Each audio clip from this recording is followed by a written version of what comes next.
You come to me when I'm lonely. I take your hand and we go home. Nicholas, welcome to Ghost Stories by the Fire. Thank you so much, Sasha. It is a pleasure to be here. I'm so excited. So let me ask you, Nicholas, did you grow up in a household? Did your family believe in ghosts and spirits? And did you have a tradition of ghost stories in your family as a kid when you were growing up? Yeah, definitely. I would say to all the above. I would say, firstly, my mother's mother's mother's mother was a woman who read tea leaves and palms and told fortunes. And this was way back at the turn of the last century in very, very far upstate New York, where I live, almost the Canadian border. And my family has been here for a very long time.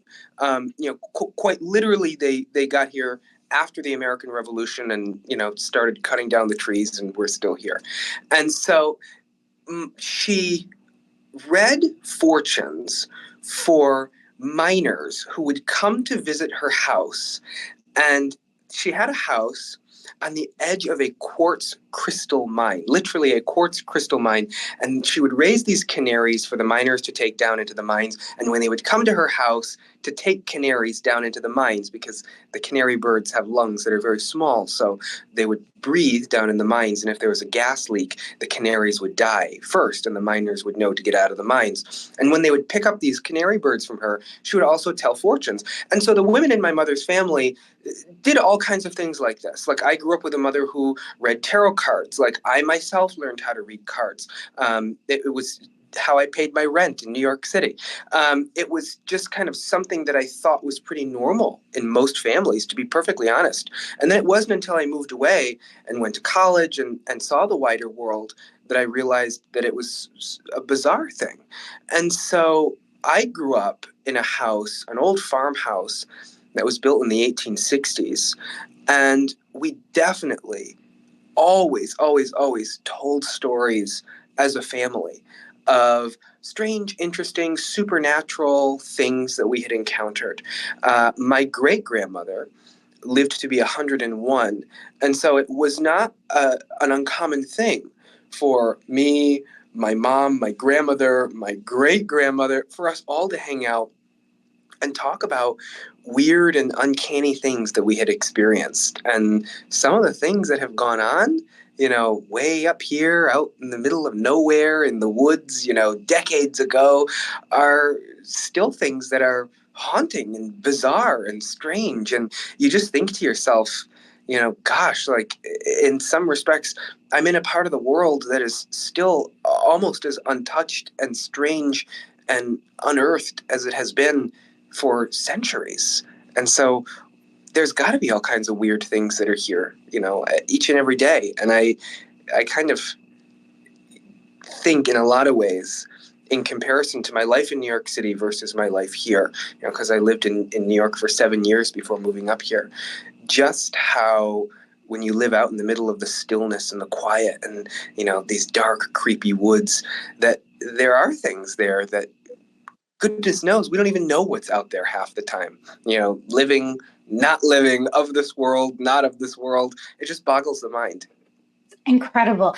So let me ask you, because that's a really interesting dichotomy, because when we talk about any city, but especially I feel like Manhattan, because it's an island, because it's so much humanity and history on, I think it's something like 9 square miles, or it's a very, however large, it's a small island. So all of that history, all of that humanity, life, death, murder, love, joy, all of it's kind of jam-packed in on itself, which I've always thought must be very, very challenging for people who are sensitive to walk through. Do you feel like in the country, especially when you're more into like a remote wilderness, do you feel like things really have an opportunity, events and energies to settle and and almost to be themselves because, in a sense, they have room? Yeah, I think that is such an amazing question. And I think about it often because as someone who loves the supernatural and ghosts and interesting things that oftentimes are beyond our explanation, I think that there is a lot of that activity in places like New York City. Don't get me wrong. And when I lived there, I often thought to myself, there's so many centuries worth, millennia worth, really, of energy, people who have lived and loved and lost and died, and all that energy compacted into a human life is still swirling around there.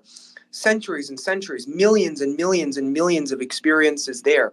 But the thing about it to me was always, I think New York City is a very haunted place. I think there are millions of ghost stories there, just like there are millions of people there. But I think just like with the millions of people there, it makes a lot of noise. And so sometimes I would be in my apartment, in a building, and I would say, well, there's so many stories above me and below me. And think of all the generations of people who have lived both above me and below me. And perhaps some of them are still sticking around. But just like this building is very crowded right now, and I don't know all my neighbors, and probably never will. And, they come and go, just like me. So the cacophony of that noise, just like in New York, whether it is of our side of the veil or the other side of the veil, is very loud. And you can hear it, you can pay attention to it, you can sift through it, but it's always that thrum of noise and commotion, which I think suits many people. I think that's probably very interesting for a lot of people. But at the same time, there's a totally different energy once you get out of a place like New York City. And like you say, you come into a place that is otherwise very quiet. And so you might have an area, a house, a forest, some place where are so few people who have ever even walked on that land. Where I live, for instance, it was an area that was actually between two different Native American peoples. So you had a lot of Iroquois to the south, and then there were Algonquins in Canada to the north, and they didn't really use this stretch of northern New York too much. The Indians often said it was only fit for muskrat and beaver. And sometimes they would skirmish here, and sometimes they would fish and they would hunt here. But otherwise, the land is very, very virgin land, not used by a whole lot of people over centuries. And so the energy that does stick around in this place is singular, oftentimes solitary. And so when you do listen to it, those threads, those stories, whoever might have been there and left their energy around comes through sometimes clear as a bell because there's no interference. It's like a singular radio signal that's coming through, and you can hear it loud and clear. And it's quite remarkable. It is a different kind of ghostly energy. Perhaps a little bit more lonesome and plaintive, but I think both New York City and up here can be very haunted. But up here, like I said, it's like that singular thread where if you like a good story, sometimes it can come through in a place that is more solitary, a lot clearer. Mm-hmm. And you are the host of a ghost story show, yes? Yeah, Northern New York's Most Haunted with Nick DeFerris. And it's on ABC 50 up here, which is our local ABC station. And it was actually my idea when I was hired here. I should preface this by saying I was working in New York as an off-Broadway actor doing mostly Shakespeare for years, and I was supplementing my income as a tarot card reader. And so I had this kind of double interest in performance and storytelling, but also the occult, the paranormal, and all that lies beyond, you can say. And these two things have always very much been a part of me. And for the longest time, I thought, well, the only place I can do it is in a big city like New York City. But I would be in New York City and I'd be looking out the window and I'd be dreaming of coming back to upstate New York, a place that has always been really dear to me. And interestingly enough, one night, you could say I said a little prayer to my great-great-grandmother, the famous tea leaf reader. And I said, if you can help me find a way home, that would be wonderful. I would be very appreciative, because I would like to be able to do some of the things that I do here in New York City, perform, dabble in the occult, but do it up there. And I said, okay, all right. Well, that's lovely. I'll sleep on it. And within days, this opportunity arose to work at a TV station. And during the course of the interview, I said, hey, could I, pitch ideas for, shows that I want to host and that I want to produce? And the answer was yes. And so it was kind of like a no-brainer that I could transport all those things that I was doing in New York up here.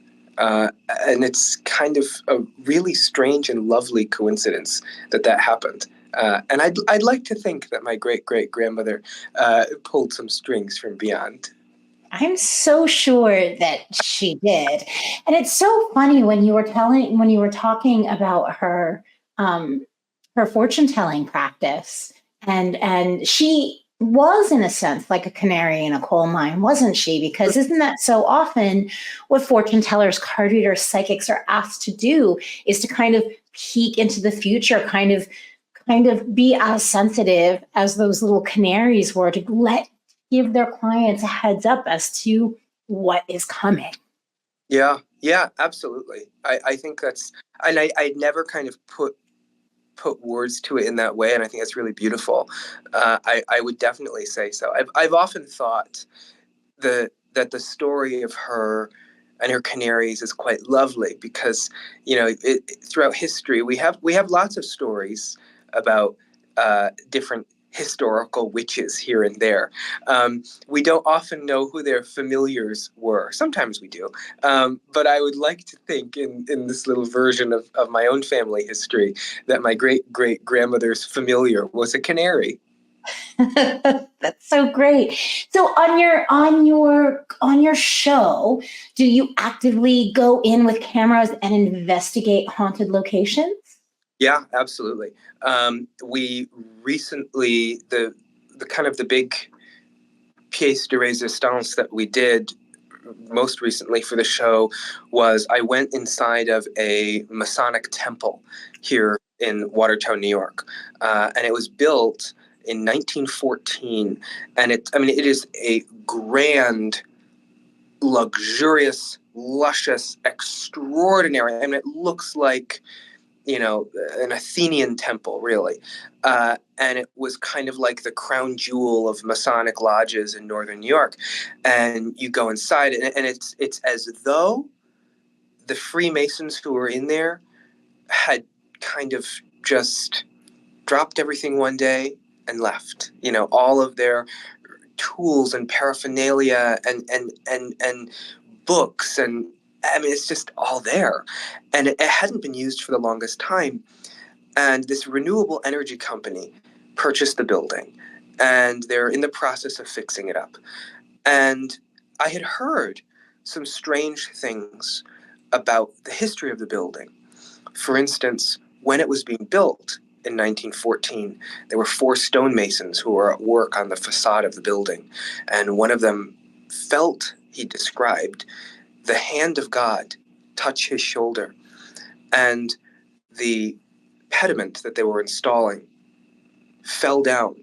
And 3 of the other workers were dragged down and 2 were crushed and killed. The only one who wasn't hurt was this one stonemason who said that he felt the hand of God on his shoulder. And from the very beginning, and that was in 1914, from the very beginning, over a century ago, there were strange things going on with this building. But of course, it was a Masonic temple, so nobody could go inside. But because we were fortunate enough that this renewable energy company had begun to restore the building, and then they were leasing out some space on the main floor for local businesses, I took a camera crew and we went in and did a complete tour of the building, asked about the strange occurrences that go on in there. And during the process of investigating this building, checking it out, asking about all the phenomena that occur inside there, we were told by a man who runs a radio station. He said, a lot of times the strange occurrences that happen within this building are auditory. They have to do with sound. And he said sometimes you hear strange things, or sometimes there's weird decibel variations, as if there's like a party going on in the next room, and then you look in there and it's completely empty. And as he was describing these things, our entire audio system malfunctioned in such a bizarre way, all on camera, all this whole thing on tape. The right microphone goes out, then comes back. The left goes out, then comes back. Then both of them go out, as if literally whatever was in there, whoever was in there, wanted us to know that they knew exactly what they were doing and could make any number of things malfunction on cue. It wasn't specific to one certain thing. And the strangest thing is, right, that the Freemasons are a secret society. It is one of the largest and best known secret societies in the world. And they do have a tradition of secrecy. And they do have a tradition of being a closed society. And, I would imagine that whatever energy was there probably wanted to remind us of that. Mhm. And just the fact that, this, from our first go, this was all on tape, was just incredible. So I do investigate things, and sometimes the investigations themselves turn out to be even more than I bargained for. Oh, really? Could you share an example? Oh, well, like that. Like, I mean, just like that crazy stuff. Sometimes we've done things where, we've gone into places that I am very familiar with. Like we have a gorgeous library here in Watertown, New York. And the library director was explaining to us how there's an entire collection of dolls inside the library which belonged to the benefactress who gave the money to found the library. Turns out the dolls themselves, many of them are made with human hair. Many of them were mementos that were made for children who had died. And she was sitting in the library one day. Her desk used to be on the floor where the dolls are. One of the dolls slumped over behind its glass and started dragging across the ground, and there was no one there. I mean, just like really downright bizarre stuff that, even for me in my hometown, I think, wow, this is a lot. And it just makes you think how, I can remember being a kid and thinking like, oh, gee, like I wish I lived in one of those like creepy small towns where, bizarre stuff happens. And I do live in that. I am 100% living in that. So did you grow up in a haunt? Like, was your house itself haunted? I would say so. I would say the house that I grew up in it was an old farmhouse. Weird things would happen, like say my parents would be away and I would have a babysitter at the house. And I can remember, so distinctly one night we had a babysitter over. I was probably 10 years old or so, and a horrible storm started happening. Thunder, lightning, rain. And my babysitter was friends at the time with my cousin. And I believe my cousin was away somewhere at a party or something. And then all of a sudden she looked out the window and she thought she saw my cousin standing in the yard outside the house, and had called him and said, or had called the party and said, hey, is he still there or whatever? And they said, yeah, he's still here. And so then as we watched out the window, this figure that my babysitter had thought was my cousin would disappear only to reemerge with each lightning strike, coming closer and closer to the house. I would say that of all of the places that I lived, I would say that's probably one of the least haunted. The house that I grew up in. Was it haunted? I would say yes. Was it the most haunted? I would say middling. There was never anything at that house that was really too astonishing. Now, there were other places that I have lived in the course of my life. I lived in Savannah, Georgia for 4 years. That was extremely haunted. And then most recently is one of the more spooky ones. And I wouldn't necessarily say anything bad, but things that are just tremendously obvious. For instance, I'll give you an example. Um, so first of all, the house was built in 1880. It's a big Victorian farmhouse. There's 5 bedrooms. One of the things why I really wanted it was it had a library on the main floor. And I have so many books. I need some place for all of them. But it needs quite a bit of work. And work that I'm willing to do that's fun. But my mother came to help me one weekend, and we had noticed that there were quite a few things in the house that had one of the house's previous owners written on it, like he would write something on the doorway, or like built by, and he'd write his name, or little tools and odds and ends and things like that. And we had begun to do some work of disassembling some of the stuff that he had done. So there had been, say, closets that had been built in parts of the house, or there was a drop ceiling that was put in, or there was some carpeting that was put in. And I said, no, I want the hardwood floors, rip the carpet up, rip this 70s closet out, get the drop ceilings gone, kind of like de-1970s-ifying the house. And so, nevertheless, these were things that this previous owner of the house had put some work in, and his energy was probably all over them. And I had an old radio that was from the 1970s, and the only 2 people in the house were my mother and myself, and we were with each other the entire time. And I took this radio out and set it was in a box of stuff I had. And I just set it on the kitchen countertops. And with the thought of like, this seems like a good enough place to put a radio. So we just set it there. And then we were going through some drawers in the kitchen. And one of the drawers, all of a sudden, and I kid you not, all of a sudden had stuff in it. It was full. Everything was completely empty in all these drawers. When I bought this house, it was as it was the moment that I bought it. And then we were going through these drawers, and I said, Mom, did you put stuff in this drawer? I said, no.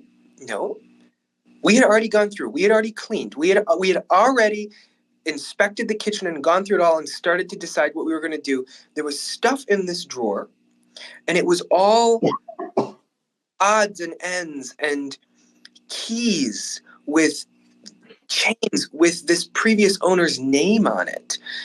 It was as though he had filled the drawer as if he had just come back to the house with his keys and, his wallet and all these different things. And I said, this is so freaky. And there was in the drawer a big, huge skeleton key. And I still don't know what it goes to. But then my mom and I said, this is really weird. So we took some of the stuff out of the drawer and started wiping the dust off of it, getting some of the grime off of these old keys and whatever. And I took the set of keys that was in the drawer that had belonged to the previous owner of the house, and just so happened to set them down by this radio that I had placed on the kitchen countertop. And my mom and I left the room for a moment to go do something and came back into the room together. Again, we'd never left each other's side this whole time. When I came back in, the radio had been plugged in and tuned to a country music station. And I said, Mom, did you plug the radio in? No? And she did. I mean, I was with her the whole time, but I thought like maybe I had hallucinated and she snuck back in and turned the red. Like, how'd that happen? Could not tell you. Couldn't tell you. But it seems friendly and benevolent enough. But there are times also when I will, I'll be in the house and I'll have dreams of also being in the house, but it'll be like walking down hallways in the house, and there's different people there, or sometimes there's animals there, and it's just kind of an interesting. What kind of animals? Oh, like I'll have dreams where there'll be deer inside the house, or different things like that, and it's just kind of there's something there. There's a strange energy that remains there in that house. But similar to some of the stuff that we talked about at the very beginning of our conversation here about how sometimes when you're in the country, the strange and interesting energies that are left behind are sometimes a little easier to discern. And there's only been so many owners of this particular property of land, right back to the settlement of northern New York. And the house sits on land that was owned by essentially the founder of the town, a man named John Lafarge, who was a French soldier. And he had left France shortly before the the French Revolution, and was a soldier in Saint-Domingue, which later became Haiti, during a slave rebellion. And then he and his wife bought a bunch of land in upstate New York, and they had intended to sort of live like, French aristocrats in the country. And it did not go very well. And they only stayed a few years before leaving, more or less in horror and disgust. And so, again, there's just so much history of just interesting, bizarre little turns of events that happen here in this place. And those stories kind of come through cleanly. It's a strange thing. But I'm still wondering where this skeleton key that I found in my old house goes to. Who knows? We'll find out. Oh, I hope you find out. Something I think that's so interesting is the more I'm doing these shows, the more I'm finding repeated themes with different people's experiences with their ghostly encounters, and one of them that I actually have a history with. I lived in a very haunted building in Midtown New York City, and when I went to my landlord to ask, hey, like, am I just a little crazy or is this building haunted? My landlord owned the hardware store on the bottom floor. And he was like, I can't say if it's haunted or not, but let me show you something. And he takes me to the back office and pulls out a box of keys and padlocks and matchbooks. Keys, padlocks, and matchbooks. And he says, Sasha, I just come in and they're on the shelf. I don't know how they got there. I don't know why they're here. It is what they are. And so I wonder, it's very easy to think about a key as a symbol, obviously, something that unlocks mysteries or unlocks things that people want to hide away. But it seems to me suddenly that there's a bit of a weightedness in people's or in ghostly connections. I don't know, to keys, to hidden. Yeah, I think that is 100% something that I have encountered in the realm of spooky stuff. So much so that there's been short stories and movies and stuff made about this phenomenon. And I think on the one hand, keys hold tremendous mystery in the human mind and imagination, right? A key is quite literally the symbol for humanity that unlocks the mysteries. Think about the Vatican. Their symbol is two crossed keys. The key is used as a symbol in Freemasonry. For millennia, human beings have associated the key with unlocking a door to some other place, a place perhaps that transports us spiritually, a place that transports our inner psyche, whatever it might be. And so certainly that's true. And I think so often things that are ghostly are going to communicate with us in ways that use universal symbols, in ways that use, imagery, colors, sounds, whatever it might be, that is heavily meaningful to us in that way. In the same way dreams are. Because again, very rarely would a ghost or something communicate like we're communicating right now for whatever reason. Whether that's because it's something that's going on inside of us, or whether that's just because of the limitations of, our two worlds. I don't know. I can't explain that part. But I think the key phenomenon is something that is really a really serious thing that for some reason they do pop up all the time with ghosts. There's been so many ghost stories I've heard about, keys that get moved or placed somewhere. And also, just on an even more basic and less philosophical level, a key is something that we touch all the time. And so often ghost stories relate to things that we have the most physical interaction with. Oftentimes a ghost story can take place, I think, usually we hear about them at a place where someone died or at a place where something happened. And if you think about that, that's one of the most physical things that can ever happen. But there are other things we do that are very physical, like taking a key out of our pocket every single day and turning it in a certain lock. And I think something about that physicality leaves some piece of us behind. And I would agree. The thing that runs through my mind when I hear you saying this, I think about the way we exist in the modern world and think, so is our future going to be haunted passwords? Because there seems to be something lost in a place where so few of us even have actual keys to our car anymore, or we live in smart homes or, so I guess perhaps maybe it'll be more haunted. I don't know, whatever our physical technology is, cell phones or.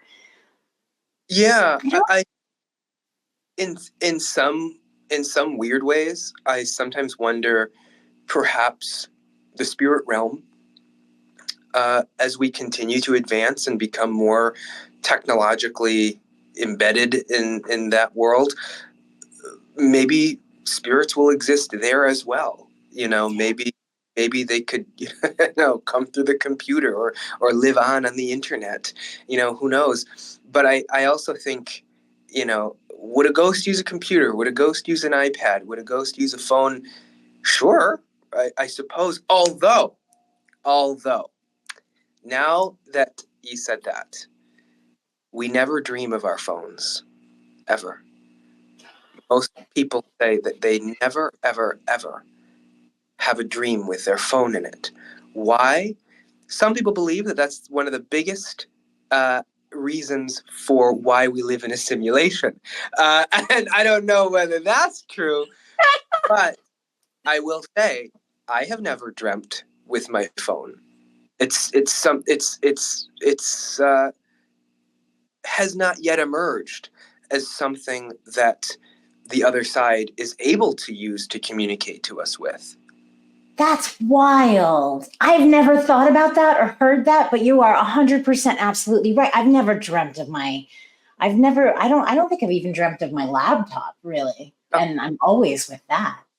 Hmm? Oh, that's so interesting. It's so weird. The first time I heard it, it blew my mind. I said, "Oh my gosh!" Like, just think of the hours in a day that I am on my phone, and I never dream of it. I'll dream of a deer or a cigarette lighter or something that is, I'm using far less than a phone.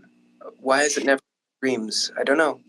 But it's interesting. Just this makes me think of something that I remember when Facebook kind of became like a thing. Mm-hmm. And the first person that I knew who passed away, I was like, what's going to happen to their Facebook profile? Mm-hmm. And it's interesting that Facebook profiles have become kind of digital monuments or spaces and places like a digital, I don't want to say a tomb, but a place where people can go and leave messages and look at photos. And there's a lot of, I don't know,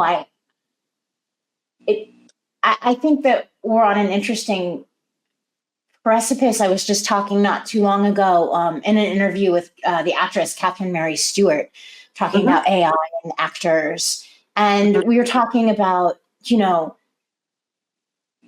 now when you don't know if what you're looking at on a computer or on your phone, if like an image or if a piece of news, if it's real or if it's not, it's kind of like waking up in the middle of the night and say you think that you see someone at your window looking through. Like, did I really see, is that real or is it not?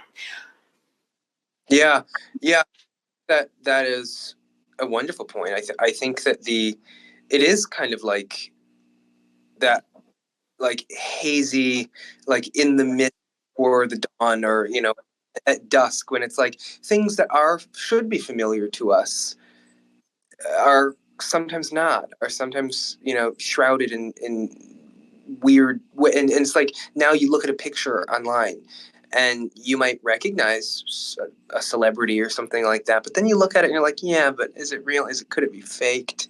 We do that sort of double take now with the way Yeah. things are. I think that's interesting. Oh my gosh, I have so much more that I want to ask you.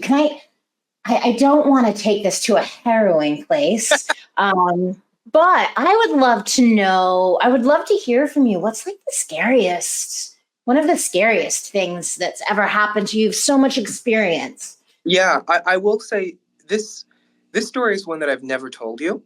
And to this day, I really have no explanation for it. But I was reminded of it so much since I have come back to Northern New York.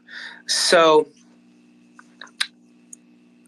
several years ago, I would say probably 14 years ago, I was about 20 years old.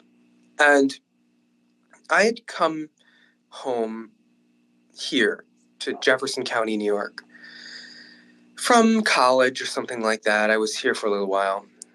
And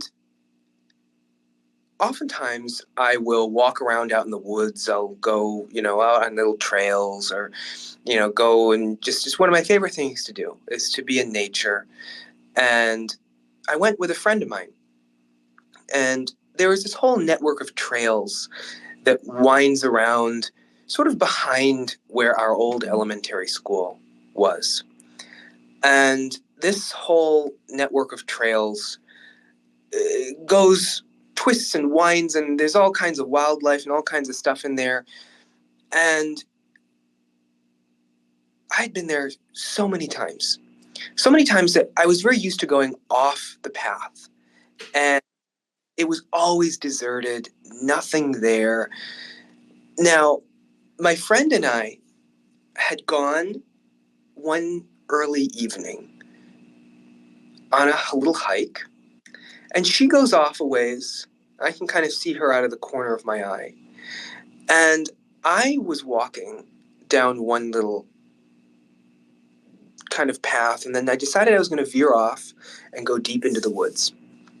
And so I'm scratching around at something on the ground. And so all of a sudden, I heard this crunch, crunch, crunch, crunch. And I look up from whatever rocks or twigs I was monkeying with on the ground. And then coming towards me is some sort of humanoid figure, very, very tall, moving through the woods, stepping on things, crunch, crunch, crunch, coming closer and closer and closer to me. And I'm kneeling down on the ground, looking straight up at this thing. And as it comes closer, it's all sort of like black and white, as if there's no color to it whatsoever. Almost like some sort of black and white photograph almost.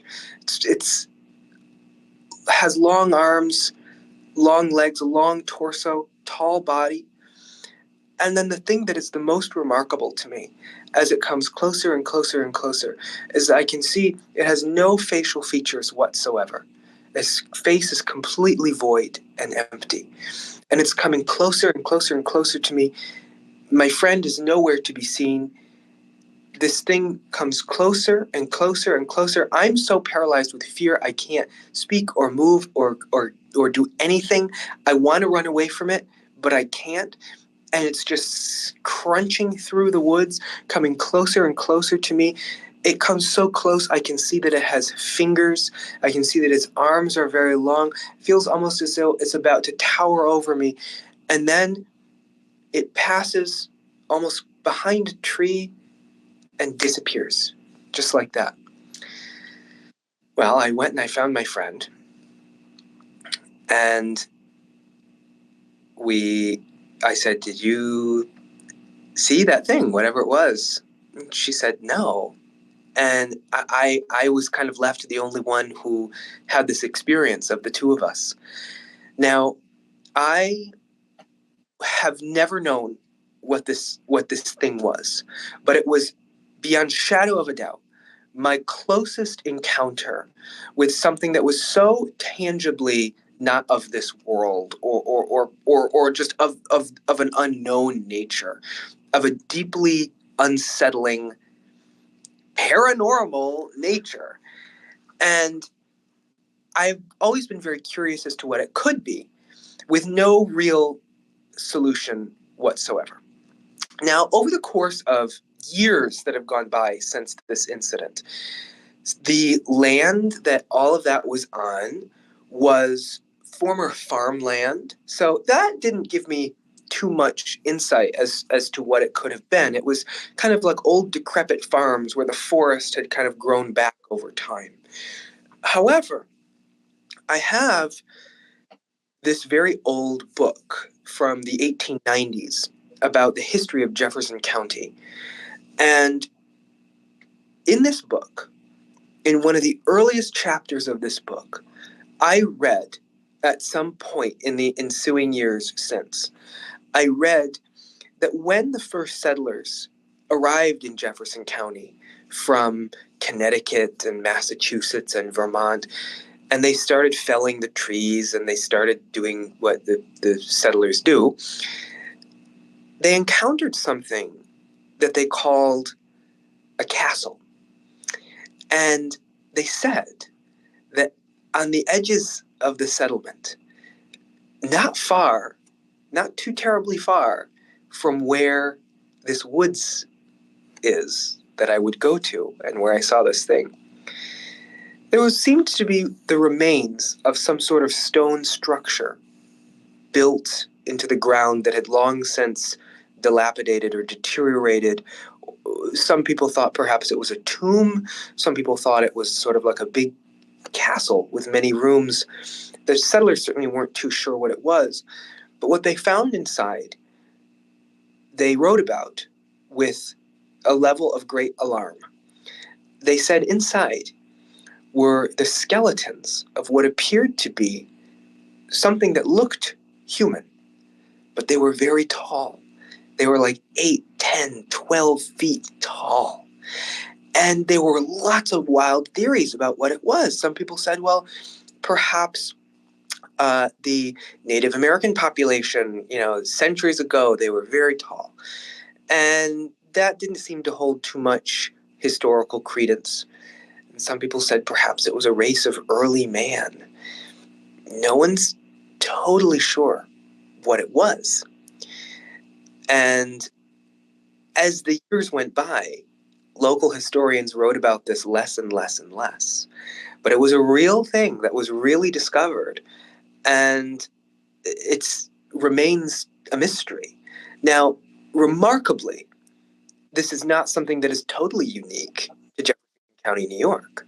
These strange burials of bodies that appear to be really, really tall is something that has been found in other parts of the world. It's something that has been found in other parts of the United States and other parts of North America. It's something that is bizarre, but I wonder if there was any sort of relation to whatever that was and whatever I saw. I don't know. I really don't know. But I know that the more I dig into it, the more strange and bizarre the findings are.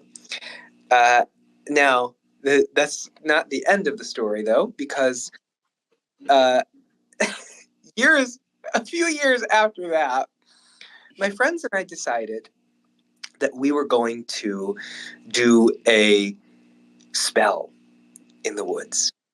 And because we decided we wanted to kind of, I don't know, invoke the spirit of the forest, and we were going to go up there and we were going to thank all these trees and everything for being such a wonderful place for us. So we kind of cooked up this whole idea of what we were going to do. And so we went out there and we lit a fire in the woods, the same woods where this took place. And we kind of joined hands around the fire and we started, doing our little thing.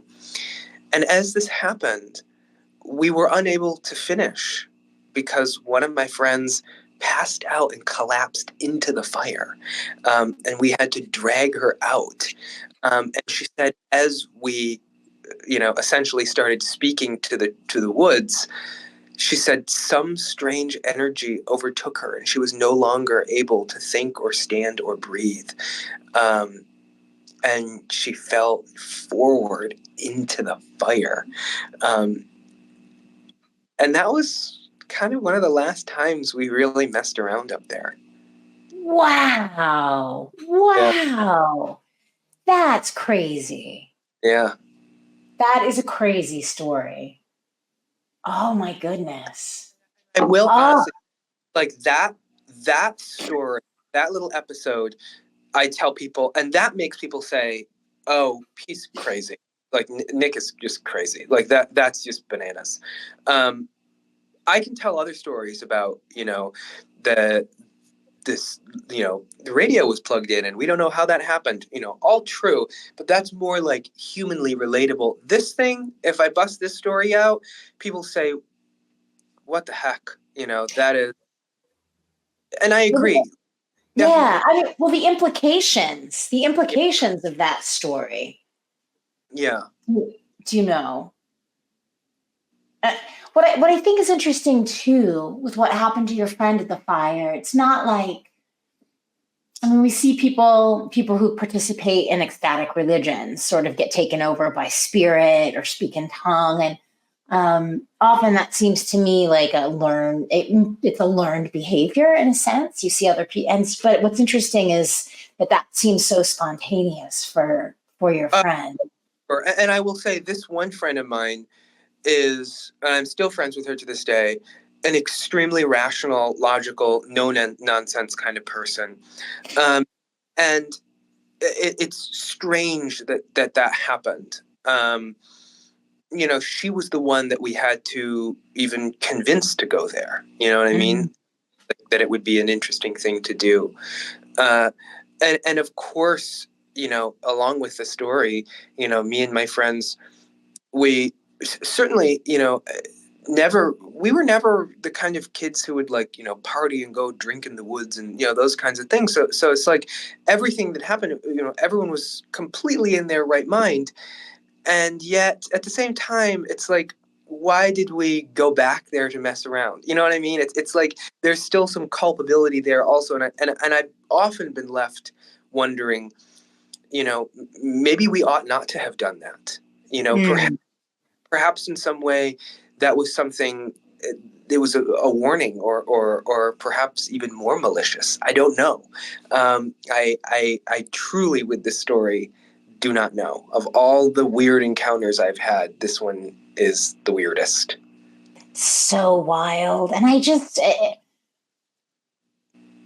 that, I, I, I don't even know if haunted is the right word to use when you're out in nature, when you're Mhm. out in a place. I certainly have had experiences where I'll walk into pockets of silence. Mhm.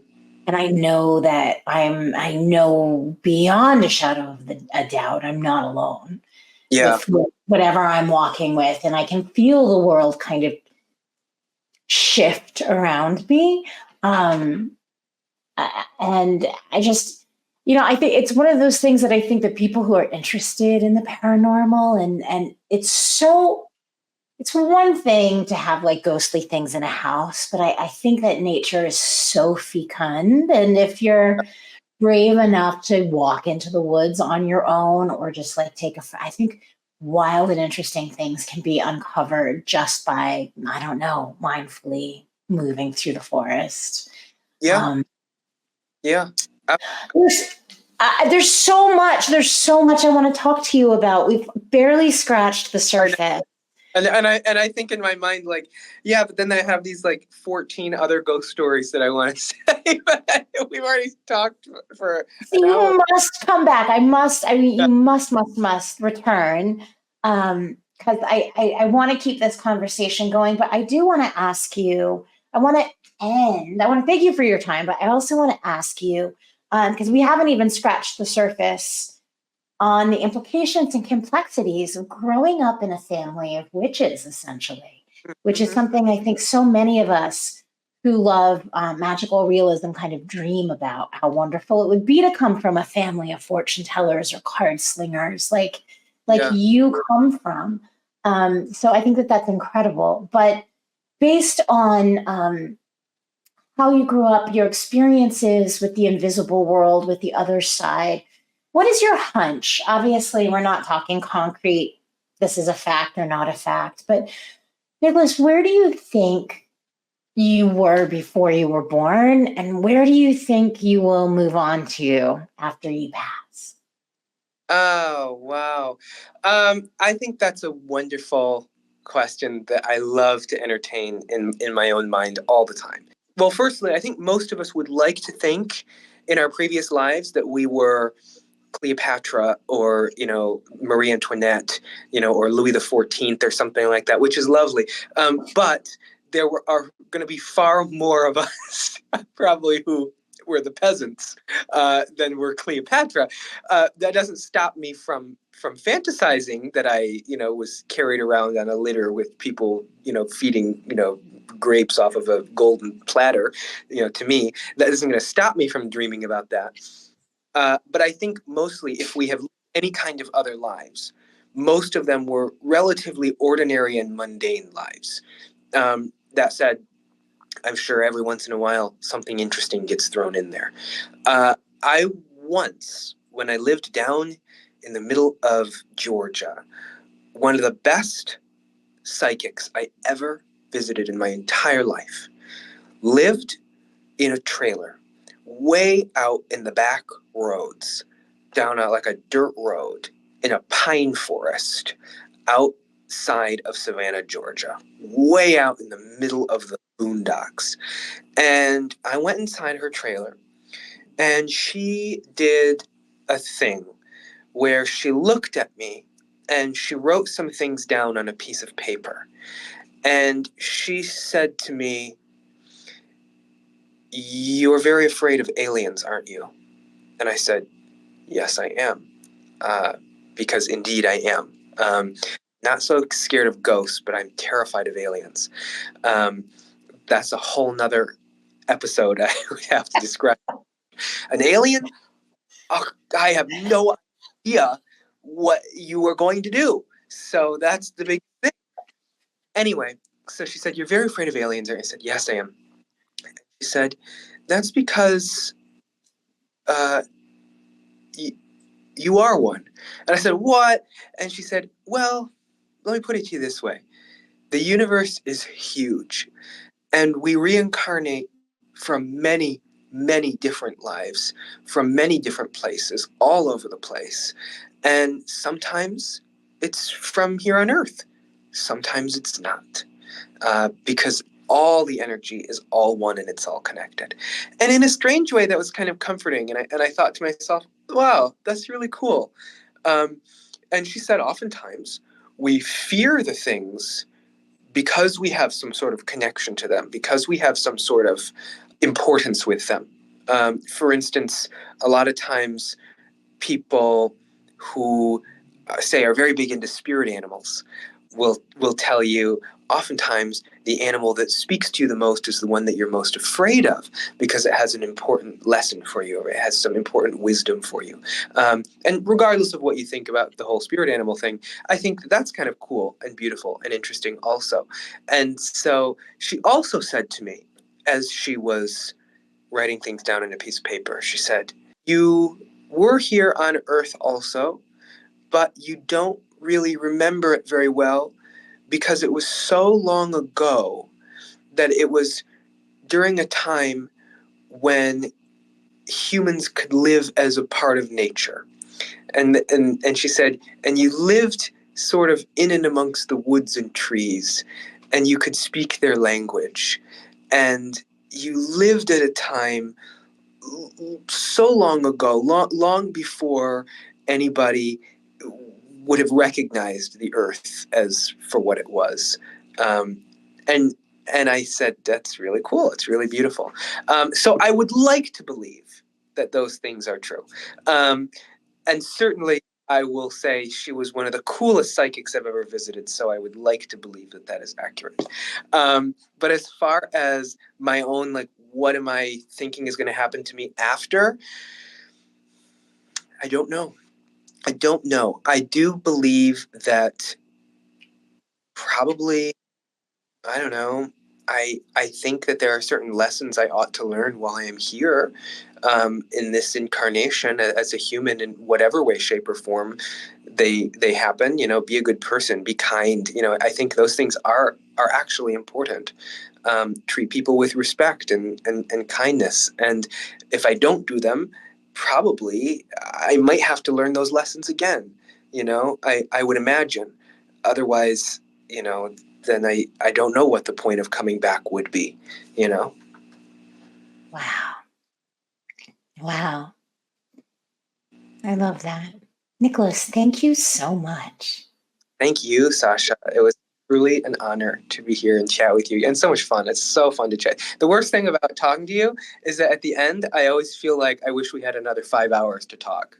I know, which is why you must return, because at least for 2 more, because I want to do one dedicated to your family and the witchcraft and tarot and that, and then I just love to hear more stories. You're a phenomenal storyteller, and Thank you so much. You definitely make it very easy. It's so much fun to talk to you, Sasha. Always. Thank you, Nicholas. Thank you. Thank you so much for being part of Ghost Stories by the Fire. Do you have a spooky story, near-death experience, or supernatural happening you'd like to share? I'd love to hear it. Submit your story to sashagraham.com with Ghost Stories by the Fire in the subject line. You might just wind up on this podcast. And if you want to support it and keep the ghost stories coming, head on over to sashagraham.com to check out my books and tarot decks, which are available for purchase at your favorite bookseller. The Ghost Stories by the Fire theme song is titled Lovely, from the original motion picture score of The Deeper You Dig, a film about the lengths a mother will go to find her daughter's killer. Thanks again for listening, and until next time, I'm saving you a seat at the fire.